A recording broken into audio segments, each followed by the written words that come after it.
Quick one, I'm now offering the opportunity to hop on a consultation call for 1 hour with me. I will never ever be able to change your life, but I will empower you and show you how to change your own life. How's it going? Welcome back to the podcast. I'm without my buddy Fabian. He just had surgery last week, but we're going to make some content and help you out no matter what. So today there's a few topics that I wanted to talk about, but we'll start with the idea of doing all your worrying prior to making a decision. Now, when you hear that, what do I mean by doing the worrying before making the decision? Well, in our minds, for me, it has happened multiple times where I am just fearfully projecting into the future something that's going to happen, but in a negative way. Like, the future hasn't occurred yet, and I'm sitting here pondering about it, but the thoughts are not good thoughts. They're bad thoughts. So, how can we minimize those bad thoughts? What can we do to limit the amount of time that we spend worrying and creating these negative situations? That, here's the statistic. 80% of the worries you have don't happen. So only 2 out of 10 times a fear, a worry you have occurs. Think about that. Because, oh my gosh, I have spent so much time in my life worrying about things that I have to do, whether it's graduation, a big speech, talking in front of the classroom, meeting someone new. There are always going to be stressful situations that we go through.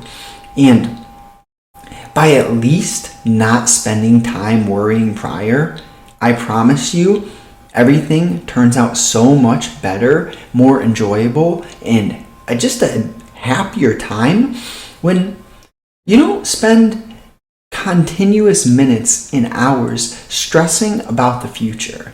Take care of today. Take care of what is in your control.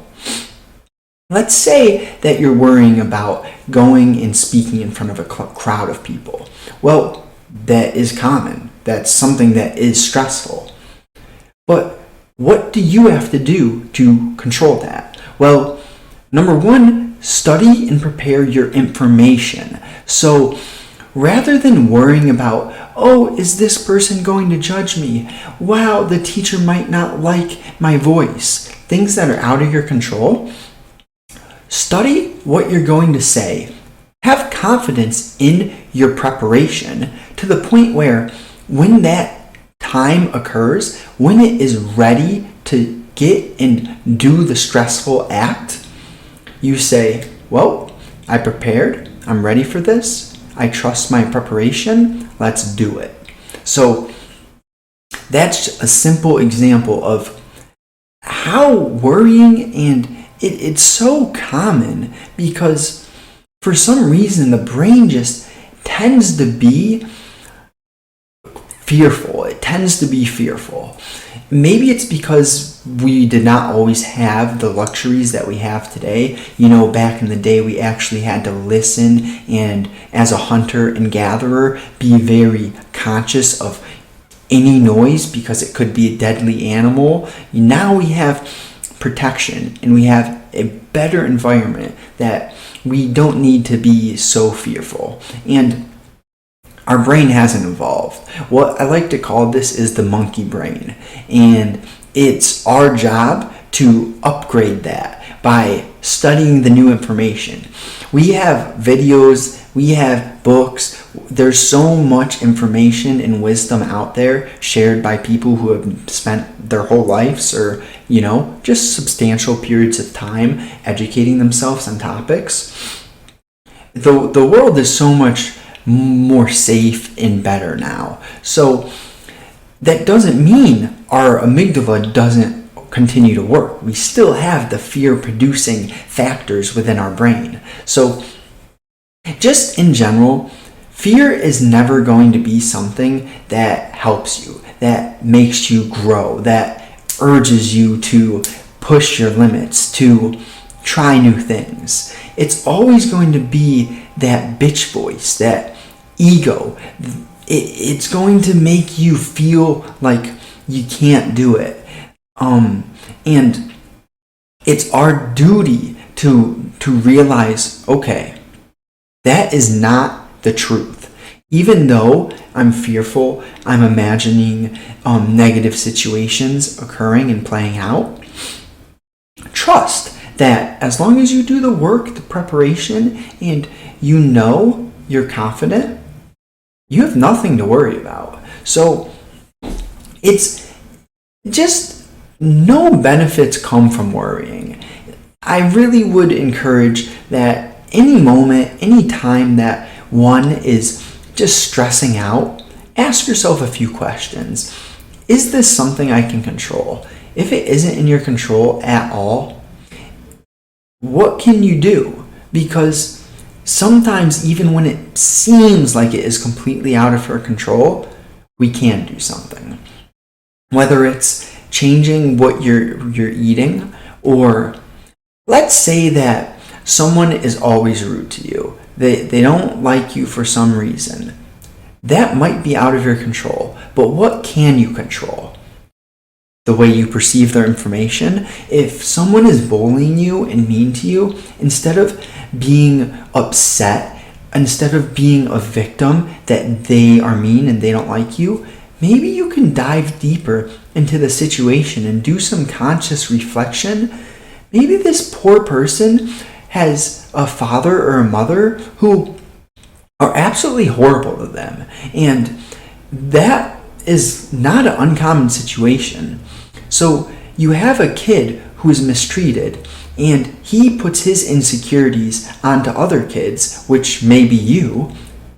Think about things in a deeper, more curious manner, because there's so many things on our earth that are just very intriguing. But if you're not at all curious about the way that situations occur and what leads the psychology behind certain people doing certain actions, there's a lot of benefit that can come from simply asking these questions. We need to have more empathy. In my opinion, empathy is so powerful because it involves you taking a step out of your own selfish ways, your own routine in life, the comfortable things that we do almost every day. And it forces you to get a little bit uncomfortable, to do something that isn't super common for you, to put yourself in the shoes of someone else, considering all the different factors that may be affecting them. We don't do this enough. And if we did, the realization that all of us are humans would occur. I don't care what color you are. You know why? Because I know we're all humans created by the same being. And no matter what your color is, or your height, or your size, none of that matters. What matters is, are you loved? How are you perceiving things? Are you trying to be your best? Are you reflecting upon your life? And is there any questions you're asking to be better or to solve things that you are not happy with? There are so many ways that empathy just spreads in a healthy, beautiful manner. But we have to do that reflection, have that natural curiosity to even put ourselves in someone's shoes, to want to ask questions. There's nothing more powerful than asking questions. Whether it's to a mentor, a parent, someone of more wisdom and knowledge, for the most part, people who live this way, who are working to be their best, and they feel like, I feel obligated to continuously learn, grow, and try to help other people because, okay, I was born into this situation where I have a luxurious life. Not in the way that I'm a millionaire, not in the way that I have a Lamborghini, but I have shelter, I have technology, I have massive resources. There's unlimited information out there at my hands. So there's this feeling deep inside that the way I spend every moment, it needs to be to help the individual. When you live in a way where helping other people be their best, or just enhancing one aspect of another's life is important to you, you're going to be fulfilled, because humans are naturally similar. Like I said, I don't care what race you are, or height, or size, because we all have brains, we all have bodies, and we all have the thing we refer to as I, or I am mad, I am sad, I am whatever. Your body is not the thing that you're talking about when you say I am. The body is completely indifferent from I. And it might sound kind of confusing, so let's break down the details of what I mean. I is not my finger. It's not my hand. It isn't my chest. I is not even my brain. I is the conscious. There are a few different terms for this, but let's just say for now, the conscious, the thing within the brain. It's not the brain itself, because what the brain is doing is, like, I'm talking with my hands right now. I'm not telling my hands to move. I am talking with my hands. My lips are moving because of my brain. I'm not even thinking about these things. The brain is just making the body work in confluence with what my conscious, with what I am trying to do. And that is an intriguing topic to get on, but my point is that things are much deeper than just materialistic in words and thoughts and perceptions. We control our reality. We have the power to manage our thoughts. You can't control the first thought, but you can control the second.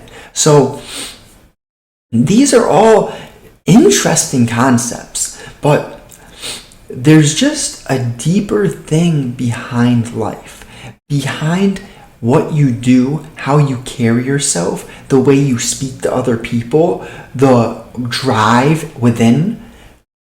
Either you're kind of caught up in the distracted world, the Lamborghini, the money, the just very basic materialistic things, or you are a deeper thinker who understands that the way you spend every moment, the way that you treat someone, one person, that changes the world. And what do you mean, Justin? It changes the world in what way? You're talking to one person that changes the world? No, it doesn't. Yeah, it does. Because the energy that you're putting out compounds. If you help one person, guess what? That one person is more likely to help another. And I hope you understand what that means. Compounding. You push a snowball. The snowball doesn't just get big all at once. The snowball gets bigger and bigger and bigger and bigger. And that is why it's so important to pay attention to your actions and who you are, who you want to become, what you're doing with every minute, every moment. These things compound. Compound, compound, compound. It is the seventh wonder of the world. Don't let anyone convince you that you can just have a different personality around different people, or be nice to one person and be mean to another person. No. If you want to be your best, you love everyone equally. You don't judge people by how they look, how they feel, or you know what I mean. You don't judge people in a negative manner. So, of course, judgment is healthy as well. It's just the way that you're judging people. If I look at an obese person and he's in the gym, I make a judgment. He's obese. But my second judgment is he is working to be his best self. He is working to not be obese. So I hope that explains the difference between a healthy judgment and unhealthy judgment. If you can admire someone even though they are clearly having a rough life or a rough time, but they have made the effort to be growing and learning and better, oh my gosh, that is beautiful. There's nothing more beautiful than when someone is sick of living in a low energy life, a low frequency life, where there are rude people, where there's drugs, where you're running away from reality, you're constantly distracted. And when you turn into the inward self, where you say, I'm done feeling bad about myself. I'm going to take control of my life and do what I want to do to be my best. Read books, write, exercise, nutrition, avoid alcohol.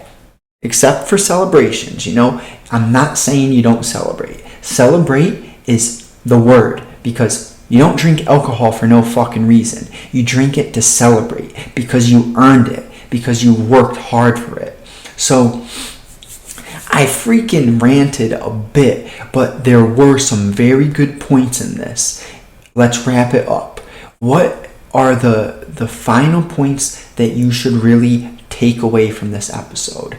Well, the small things compound. The way that you show up every day, and I will never not say this because it is so relevant to how I feel in this moment. You are kind to people. You carry yourself in a way where your shoulders are back, your head is high, and you're confident. You know you're working towards your dreams, your passion, your goals. You pay attention to when your mind is giving you negative thoughts, bad loops of patterns, and you correct that. You can't control the first, you can control the second thought. So that is the big takeaway. The small things compound. Pay attention to everything. Find joy and be curious about the ordinary things. If you're on a hike, you can either see a million of the same trees, or you can look for the cardinal. You can look for the interesting, weird, unique parts of life. I love you all. Remember, if you enjoyed, if you learned, share it with one like-minded buddy. Just one.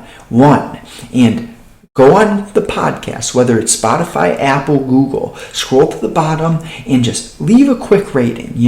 Honest rating. If you didn't like it, give me a fucking 0. And if you loved it, give me a 5 and even write a review for me. Love you. Enjoy yourself. Remember, you control your reality. You are in charge of how you show up every day, and I urge you to be the best you can possibly be.